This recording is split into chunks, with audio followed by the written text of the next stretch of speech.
사사시대는 이스라엘의 왕이 없었던 시대입니다. 지금 이 시대에는 하나님의 말씀의 기준이 사라진 시대입니다. 똑같이 타락할 수밖에 없고 교회도 힘을 잃을 수밖에 없는 시대입니다. 한 주를 마무리하고 이제 내일 새로운 한 주를 맞이하기 전에 우리는 우리의 왕이신 예수 그리스도가 우리에게 주인이시고 전부이시고 그분의 말씀을 우리는 붙잡아야 된다는 사실을 기억해야 될 줄로 믿습니다. 그리고 이번 사사기를 보는 중에 정말 우리가 신앙의 어떤 변질을 막기 위하여 무엇을 정말 준비해야 될 것인지를, 또 어떤 중심으로 살아가야 될 것인지를 생각하고 인도받는 여러분 되시기를 주 예수 그리스도 이름으로 축원드립니다.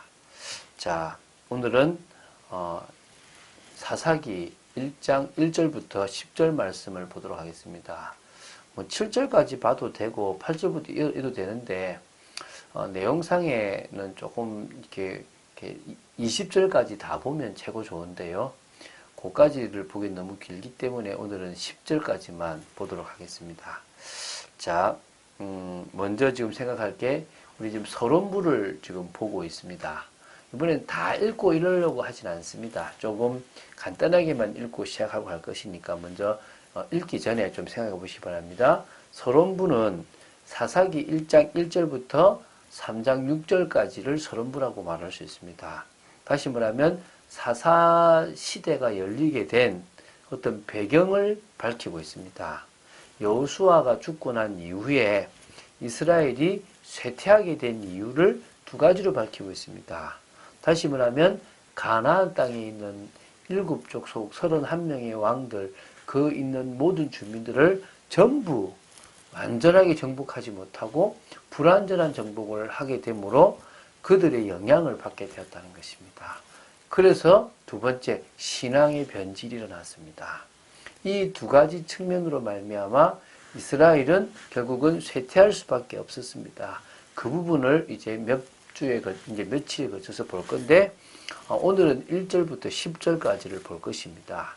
자, 그래서 우리 1절부터 3절까지만 합독하고 우리 좀 풀어가도록 하겠습니다. 10절까지 이제 읽기는 1절부터 3절까지만 읽겠습니다. 합독하겠습니다.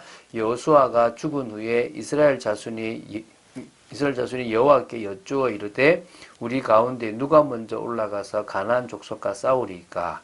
여호와께서 이르시되 유다가 올라갈지니라. 보라, 내가 이 땅을 그의 손에 넘겨 주었노라 하시니라. 유다가 그의 형제 시므온에게 이르되 내가 제비 뽑아 얻은 땅에 나와 함께 올라가서 가나안 족속과 싸우자. 그리하면 나도 내가 제비 뽑아 얻은 땅에 함께 가리라 하니 이에 시므온이 그와 함께 가니라. 자, 먼저 이제 1절을 먼저 한번 보겠습니다. 여호수아가 죽었다라는 표현이 있죠. 다시 말하면 이스라엘의 지도자, 가나안 정복의 가장 중심이었던 여호수아가 죽었습니다. 어떻게 보면 지도자가 죽었기 때문에 이제 새 세대가 열려졌다라고 볼 수 있겠고, 어떤 의미에서는 지도자의 부재로 인해서 나누어지게 되는 배경이 되어지기도 하겠죠. 이들이 하나님께 여쭙는 여호수아의 그 모습을 보고 동일하게 누가 먼저 가면 되겠냐라고, 가나안 족속과 싸우겠냐라고 할 때 하나님은 유다 족속을 가라고 얘기를 합니다. 그래서 2절부터 3절에 보면 유다 족속이 12지파 중에서는 그래도 꽤 힘이 있고 영향력이 있는 지파입니다. 어찌 보면 가장 먼저 나아가는 그 지파로 하여금 싸워서 이기는 모습을 보고 다른 11지파가 물론 저쪽에 끝났으니까 8지파 반지파가 힘을 얻어서 그곳에서 정복하기를 바랬던 마음들이 있을 것입니다. 그래서 이제 가는데요. 여기서 그 3절에 보면 시므온 지파를 같이 가게 합니다. 먼저 유다 지파는 야곱의 축복에 보면 홀이 유다 지파에 있다라고 얘기하고요. 수적으로도 제일 많았던 그런 강한 지파고요.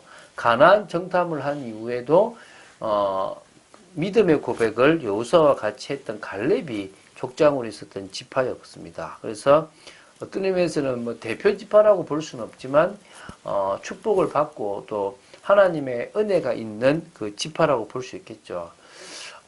뭐 지금 유다 지파가 혼자 가면 되는데 시몬 지파를 같이 가게 하고 같이 도와주겠다고 얘기를 합니다. 이게 좀 부정적으로 보는 부분도 있고 또 그런 작은 지파를 챙긴다고 좋게 보는 부분도 있지만 어쨌든 가나안 땅을 사실은 다 불완전하게 정복하게 되는 유다 지파도 사실은 모든 것을 다 정복하지는 못했던 부분들이 나오거든요. 그래서 어떤 의미에서는 말씀에 순종해서 탁 나갈 때 믿음으로 나아간다면 그런 모습들이 다른 지파에게 영향이 되어졌을 거라는 부분들도 생각할 수가 있습니다. 자, 4절부터 7절까지는 어떤 내용이냐면 이제 유다가 가나안 족속과 브리스 족속과의 싸움을 벌이는 부분이 있는데 그 중에 베색이라는 지역에 아도니 베색, 그 말은 베색의 주라는 뜻이거든요. 그러니까 베색이라는 땅의 왕이라 이 말입니다. 그게 아도니 베색인데요. 이 아도니 베색과 싸우게 되는데요. 그 베색에서 10,000명을 죽이고 이제 아도니 베색, 다시 말하면 베색의 주와 만나게 되는데요. 이 베색과 싸워 이기게 됩니다. 그래서 어떤 일을 하냐면 그 엄지 손가락과 엄지 발가락을 잘라버려요. 뭐 어찌 보면은 이게 조금 그 당시에 아주 적에게 큰 굴욕과 고통을 주는 그런 가나안 세속적 문화에서 유리할 수도 있어서 잔인한 전략이고 교만한 행동이라고 볼 수도 있는데 이 성경에는 뭐라 그러냐면요. 7절에 이렇게 나옵니다.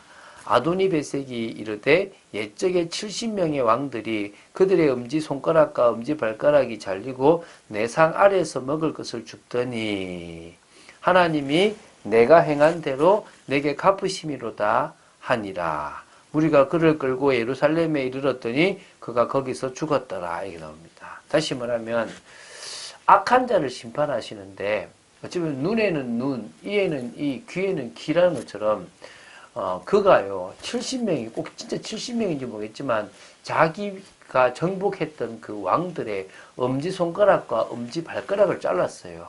그래서 힘을 못 쓰게 만들었고 굴력을 줬단 말입니다. 근데 하나님은 그걸 그대로 지금 심판으로 갚으시는 겁니다.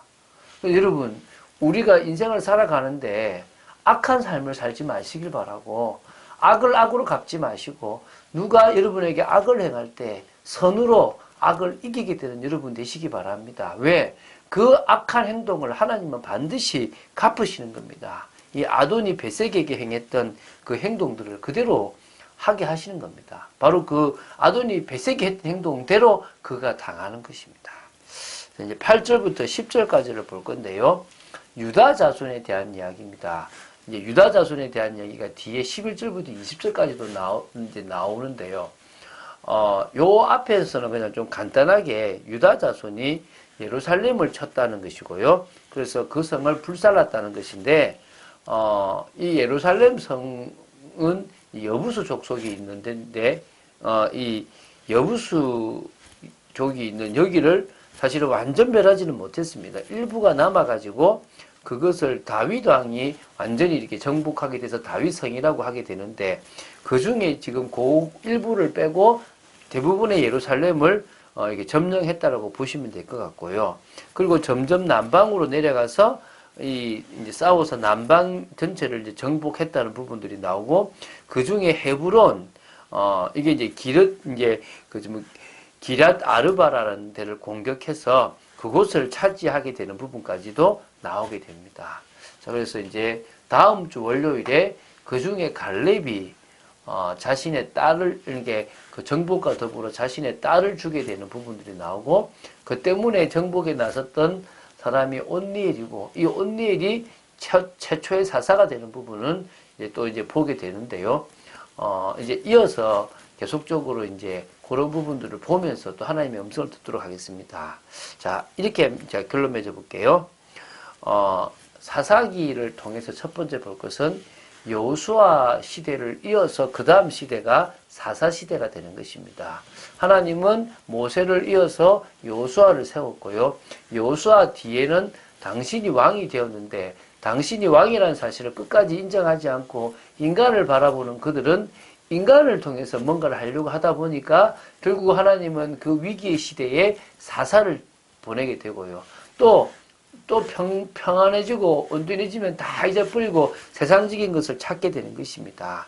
그런 의미에서 우리는 은혜 받고 평탄하고 좋을 때 더 하나님을 바라봐야 될 줄로 믿고, 또 우리는 믿음으로 우리에게 주신 현장을 하나님의 능력으로 이겨나가고 정복해 나가는 축복을 해야 될 줄로 믿습니다.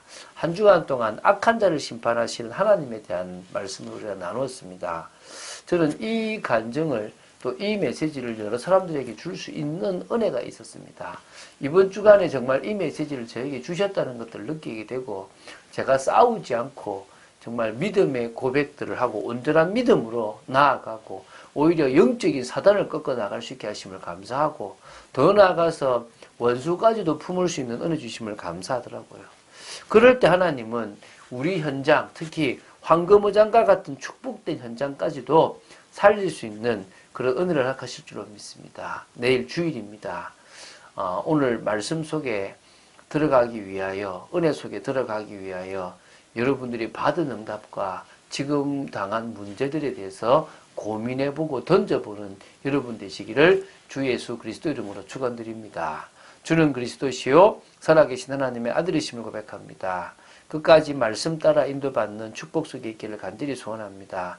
아버지 하나님께서 역사하시고 주장하여 주셔서 저희들에게 주시는 하나하나의 음성들을 따라갈 수 있는 축복 허락하여 주시옵시고, 새 시대와 상관없이 늘 우리는 주 예수 그리스도를 우리의 주로, 우리의 왕으로 모시고 살아가는 인생 되기를 원합니다. 주장하여 주시옵소서. 은혜 내려 주시옵소서.